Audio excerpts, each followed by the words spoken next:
So guys, কার কার এরকম সন্ধ্যাবেলা ঝাল ঝাল খাবার খেতে ইচ্ছে করে কমেন্টে কিন্তু জানাবে। তো আমার তো খুব ইচ্ছে করে, তার জন্য দেখো এখানে আমি দুটো চানার প্যাকেট এনেছি ঝাল ঝাল, আর আচার এনেছি আর বিস্কুট এনেছি, যেহেতু আজকে চা খাবার অ্যান্ড মুড়ি মাখা করবো ইম্পর্টেন্ট যেটা।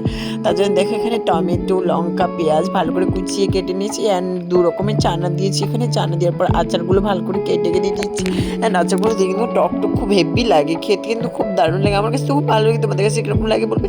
অ্যান্ড সরষের তেল তো দিতেই হবে বলো। তারপর দেখো নুন দিয়েছি, নুন দিয়ে ভালো করে চটকে মেখে নিতে হবে। চটকে মেখে নেওয়ার পর গাইস এত টেস্টি। তারপর দেখো এখানে এক বাটি মুড়ি দিয়েছি, এক বাটি মুড়ি দিয়েছি। মুড়ি দেওয়ার পর ভালো করে মেখে নিয়েছি। মেখে নেওয়ার পর দেখো এখানে চা করছি।